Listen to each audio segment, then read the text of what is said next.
What's up, everyone? Today it's the August 2022 setup tour for Captain Morris Productions. I make these videos only when there's a big change to the setup, and as you can see, if you watch the July 2022 one, there is a big change to it, and here it is. I got a desktop computer I built actually, and dual monitors, except in a different configuration. A lot of parts are actually reused. If I showed it. And the desk arrangement is pretty much the same. So let me just explain what each section is. Pan the camera from side to side. There is just a rack of like wires, cables, whatever. That's a rack of, a set of drawers, IKEA Alex drawers of my stuff. What else?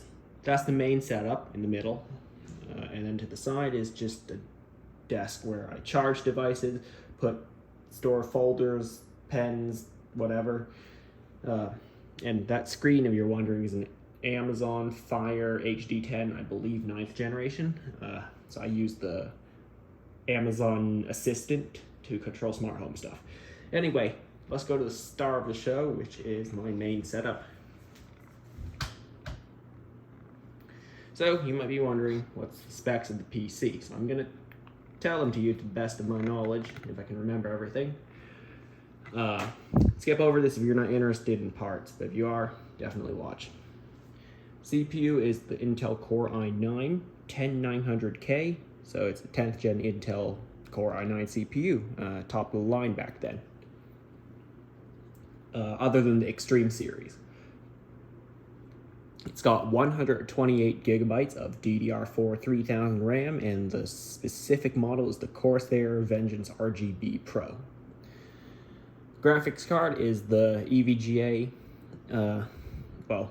made by them, kind of like the coolers made by them. And a lot of parts probably are, but anyway, the chipset is the RTX 3070. It is a pretty wide card. It takes up 2.5 slots, I think, or is it 3?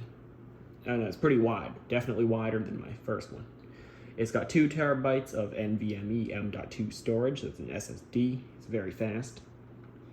And speaking of it, it is actually PCIe 4.0, and my CPU and motherboard are limited to PCIe 3. So I'm not sure if that's a really big bottleneck on the speed of the graphics card and SSD. In case you were wondering, the SSD is a Sabrent Rocket 4 Plus. Not the 4.0, that's a little slower, it's the 4 Plus.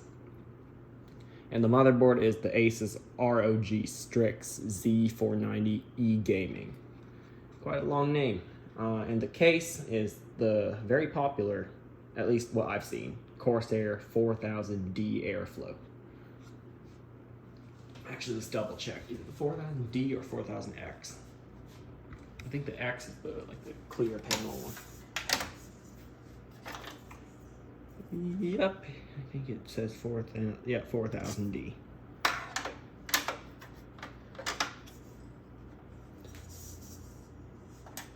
Yep, the front panel is very easily removable. That's one good thing about it. Now you might be wondering, what's that? What's that thing sitting on my desk that's lighting up? That's actually the control pod for my PC. That's what I call it. Or the key, I call it. I just call it the key for my computer. In order to start it up, you have to plug that into the back into one specific USB port. Well, kind of an expansion card kind of USB thing. Anyway, yeah, it enables you to turn on the computer, turn it off from this little remote, and also do a hard reboot. And I have this instead of connected to the front panel connectors, because as you can see, if I press the power button, nothing happens. If I press the reset button, nothing happens, because it's all hooked up to that. That's to prevent unauthorized personnel from touching the computer. And it also has, of course, a password protection and a cool thing I'll show you later. It's on the keyboard. Yep, kind of to prevent access to the BIOS even. Now we move a little closer, and we look at monitors, speakers, peripherals, whatever. This is the Asus ROG XG27UQR, I believe. Or is it just the UQ? I don't know. But it's a 4K 144 hertz monitor. I think it's 144, not 120 or 160. I believe it's 144. That's a Dell 4K 60 hertz monitor. I can't remember the model name other than it starts with an S. SQ27 whatever. Speakers are the PreSonus Eris 3.5.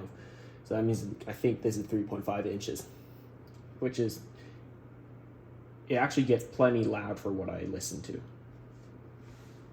Now, things next to it, people refer to this as the JDS Labs Atom Stack. The thing on the left is the Atom DAC Plus, and the thing on the right is the Atom Amp Plus. And the RCA cables you see on the back, the set towards the left, they connect the DAC to the amp, and this amp, the headphone amp, kind of functions as a preamp, I believe, for the speakers. So that means I can actually use this volume dial and control the volume of the speakers as well as my headphones. But of course, when I plug in headphones, the speakers are turned off. So yeah, those other RCA cables go to the speakers. And here my keyboard, if you were wondering, actually that's why I'm making this whole video, because you're wondering what's in my setup, is the Corsair K95, I think. Can't remember, let me check. Yeah, K95 RGB Platinum. So it's a mechanical keyboard. It has Cherry MX Brown switches. They are tactile feelings. That means you get some kind of feedback when you press it in the form of a bump. But it's also not incredibly loud. I mean, all mechanical keyboards, they make noise, but this one just not as much as, for example, an MX Blue style keyboard. I have one over there. I might show it later. But it's kind of a MX Blue clone. And the special thing about my keyboard, what I'm talking about, and what it has to do with security, is on the top of it, on that USB pass-through, I actually have a fingerprint reader there. So to log into my computer, I just do that. I put my finger here and it logs in. Most people don't know that when they just walk up to the keyboard and look at it. You might think, oh, that's just a normal keyboard.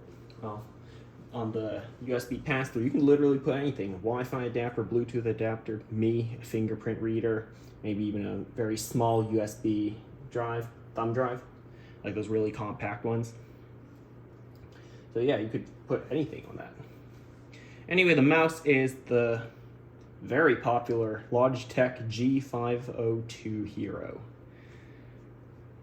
Yep, I still have it. I still like it. It's going to be my mouse whenever I have a proper desktop computer. I didn't really like the wireless one because the side button keeps breaking. This one, you know, next to the left click, not the thumb button. Don't mind the smoke detector over there. I meant to install in this room. All right, that's all on this desk, although it does have one cool party trick, sort of.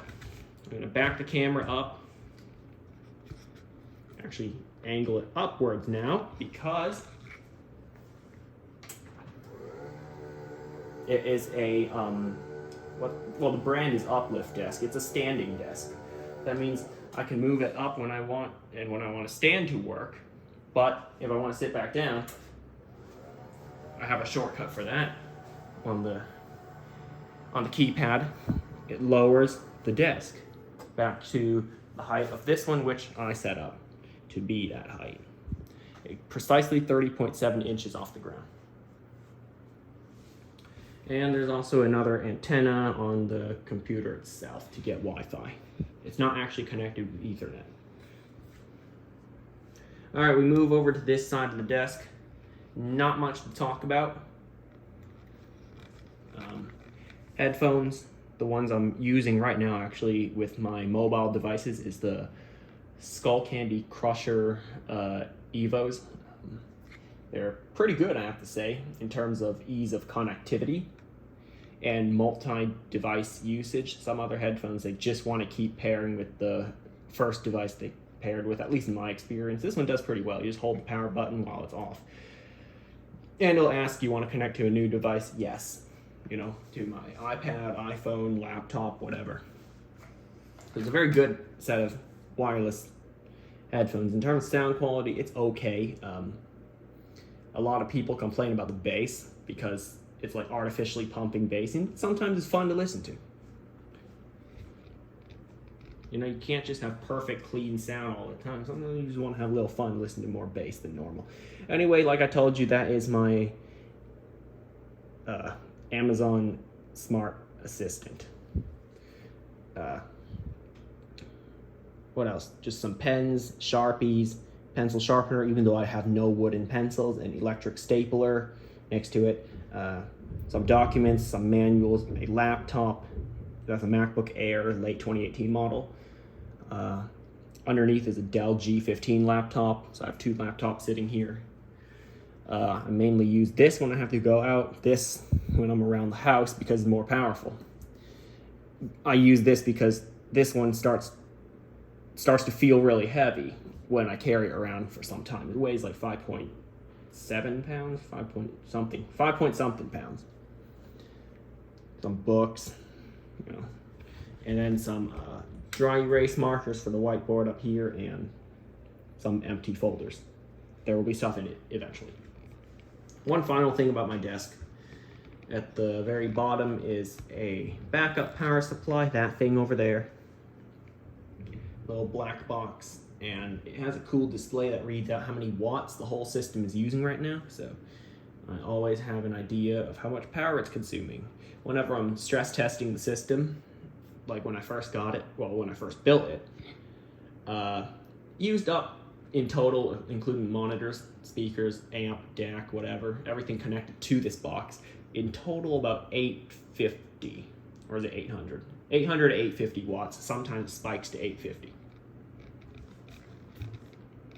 And, oh, I forgot to mention what power supply I have. It's the Corsair RM850, so strangely enough, 850. But what I read is that it doesn't pull 850 watts from the wall, depending on its efficiency rating, and just Google that if you want to learn more about it. Power supply efficiency ratings meaning. From what I know, it means that it will output 850 and probably draw more from the wall due to inefficiencies. Even though it's a gold rated power supply, it's the RM850 2021 version. So yeah, I do have two other keyboards. This one's a MX Blue clone. I think it's the Otemu Blues. That's even how you say it. So yeah, I got it for like 40 bucks on Amazon. And this one is a desk keyboard for professional for Mac. So in case I ever get a Mac on this desk, you're guaranteed I'll be using this keyboard. If it's still around, that is. And it probably will, it just sits on this desk. And when I was using it with my iMac, when I had it, it was a pretty solid keyboard. So yeah, no complaints on that one. I recommend it if you want a mechanical keyboard but you own a Mac. I wanted to get that some custom mechanical keyboards that are also compatible with Mac, but well, number one, they're kind of pricey. Number two, I need to learn a lot more about them in order to customize them properly. So probably not going to do that for a while. But that's it for this video. Pretty good setup tour to cover what has happened to my setup. I know I showed this desk before, and if you already knew it could go up and down, why did I say it's a cool party trick now instead of before? It's because I lost the cord for it. I just recently bought a new 10-foot figure 8 style power cord to turn it on. So yeah, again, these setup tour videos will probably only be made when there are major changes to the setup, like this. Before it was a laptop connected to a monitor, connected to a bunch of other stuff. Now it's a proper desktop. One more thing I forgot to mention is what plugs into the headphone jack on that headphone amp. I have two headphones. Well, three technically. but I use two most of the time, these two.